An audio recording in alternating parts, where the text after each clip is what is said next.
자, 고선영 아나운서가 깔끔하게 정리했다고요? 네, 그렇습니다. 엄지군단이 엄선한 다이어트 효과 높이는 비법 바로 공개하도록 하겠습니다. 먼저 첫 번째입니다. 살 빠지는 채소를 먹어라.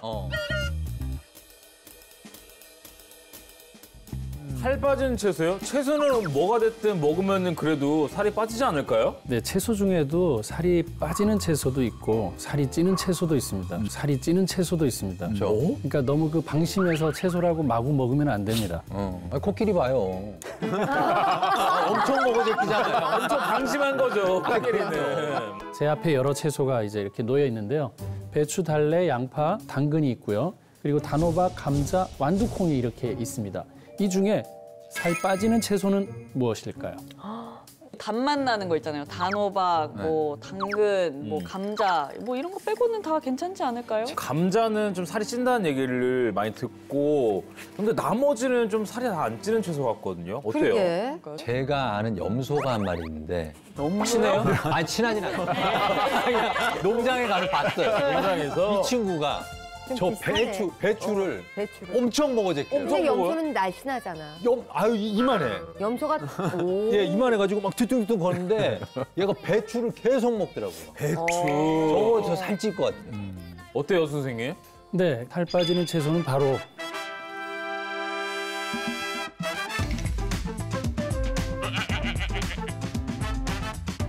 배추, 당근, 양파, 달래.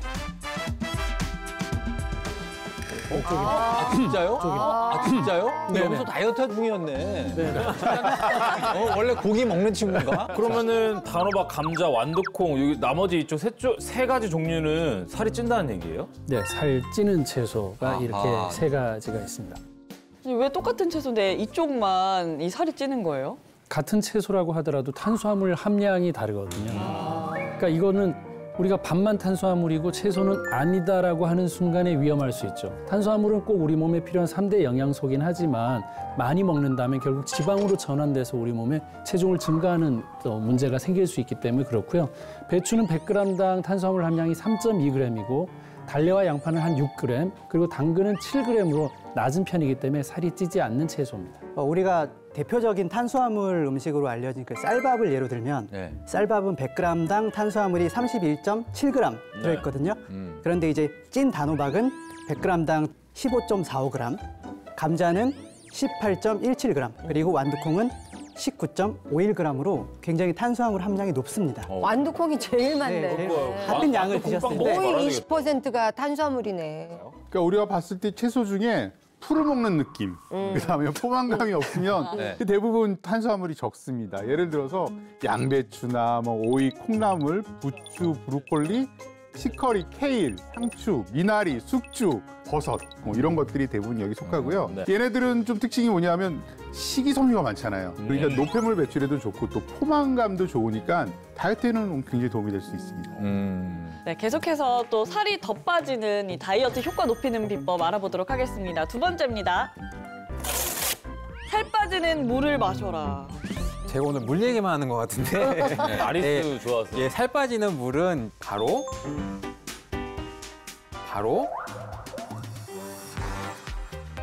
다시마 물입니다. 오.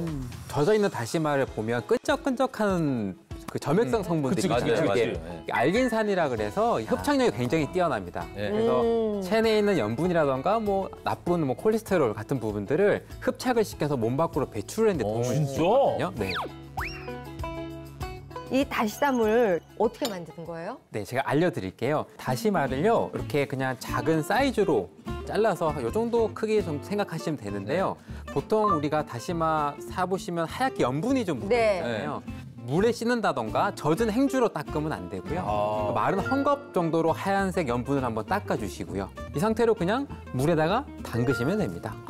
끝이에요? 끓이지도 마요? 끝입니다. 간단하네. 근데 그렇게 하면 잘못하면 좀 비릴 수도 있지 않을까요? 그렇죠. 비릴 수 있기 때문에 우리가 조금 이제 먹기 편하게 하기 위해서 이렇게 레몬 슬라이스를 자르셔가지고요. 넣어주시면은 우리가 원하는 다시마 물이 완성이 됩니다. 몇 분간 담거나요? 오래 우려낼수록 다시마 비린 맛이 너무 강해지기 때문에 10분 미만으로 우려주시면은 먹기 좀 편하게 다시마 물 마실 수 있을 것 같아요. 오, 이거 살 빠지는 물 한번 먹어볼까요, 한번 이거? 자, 어머, 상큼해. 레몬. 어머, 상큼해. 레몬. 끝에 갈수록 이제 약간 다시마 맛이 조금 더 나기는 한데, 야, 이 바다, 정도면 바다, 훌륭하네. 응. 아, 이거 약간 바다 온 것 같고 느낌 좋네요. 그러니까요. 네. 이 다시마는 100g당 11칼로리 정도의 대표적인 저칼로리 식품인데요. 특히 섬유질이 풍부하기 때문에 포만감을 주는데 되게 도움을 줍니다. 그리고 다이어트를 시작하면 아무래도 먹는 거를 줄이잖아요. 그러면 변비가 생겨서 고생하시는 분이 맞아, 많은데 다시마에 있는 이 섬유질이 장 활동을 활발하게 도와줘가지고요. 변비를 예방하는 데도 도움이 되고요. 또 이 다시마에는 아미노산의 일종인 라미닌이라는 성분이 풍부해서 혈압을 낮춰주고 또 몸속의 중금속 성분 그리고 독소 같은 거를 배출하는 데 도움이 되기 때문에 이 다시마는 혈압이 조금 높으신 분들도 드시면 아주 좋습니다. 계속해서 살이 더 빠지는 다이어트 효과 높이는 비법 마지막 한번 알아볼게요. 간식을 먹어라.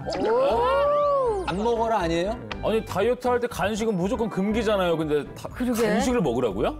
너무 좋다. 사실 다이어트와 간식은 금기 맞죠. 예. 그런데 사실 중장년층의 다이어트는요, 간식을 드시는 게 좋습니다.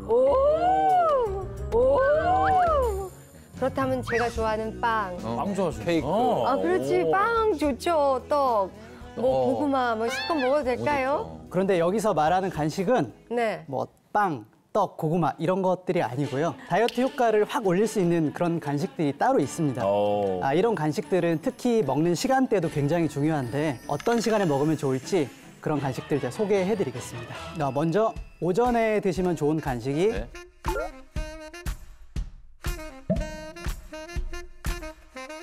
치즈 한 장, 달걀 한 개입니다. 달걀. 치즈와 달걀은 이 칼슘뿐만이 아니라 단백질과 지방 함량이 많아서 아침에 먹으면 포만감을 유지하면서 영양을 골고루 균형 있게 섭취할 수 있게 해줍니다. 근데 저는 뭐 이런 유제품도 뭐 달걀도 너무 좋긴 한데 신선한 과일을 좀 챙겨 먹는 편이거든요. 혹시 과일 종류는 좀 없을까요? 있습니다. 하버드 대학에서 연구팀이 약 13만 명의 식단 자료를 토대로 체중 변화를 분석한 결과 과일 중에 체중 감량에 가장 도움이 되는 것이 바로 블루베리입니다. 실제 이 연구 결과 블루베리를 하루 한 줌만 먹어도 0.7kg 정도 체중 감량 효과가 있는 것으로 나타났습니다. 그 이유는 블루베리에 함유된 안토시아닌이 그 아디포넥틴이라는 호르몬 분비를 촉진해서 지방을 좀 산화를 시키고 또 에너지로 이용하는 것을 도와서 살이 빠지는 데 도움을 줄 수가 있습니다. 그렇구나. 사실은 저는 오후에 땡기거든요. 그럼 오후에 아주 똑똑한 간식을 알려주셨으면 좋겠어요. 제가 알려드리겠습니다. 예. 오후에는 바나나 한 개와 우유 한 컵을 추천드립니다. 오, 좋다. 제가 이제 바나나와 우유를 오후에 추천드리는 이유가 있는데요. 우선 바나나 같은 경우 마그네슘의 함량이 상당히 높은 과일이에요. 그래서 우리가 바나나는 일반적으로도 공복에는 드시지 말라고 하거든요. 맞아요. 예, 특히 이제 저혈압이 있는 분들 같은 경우에 칼륨과의 그 균형이 깨져서 몸속 전해질의 불균형이 올 수가 있습니다. 그렇기 때문에 바나나는 오전보다는 오후에 드시는 게 좋은 거고요. 또 우유 같은 경우에도 소화가 조금 잘 안 되고 또 위도 약한 중장년층 분들 같은 경우에는 빈속에 우유를 드시면 우유의 칼슘이 위산 분비를 촉진합니다. 네, 그래서 위에 자극을 줄 수 있기 때문에 우유도 오후에 드시는 것이 좋은 간식입니다.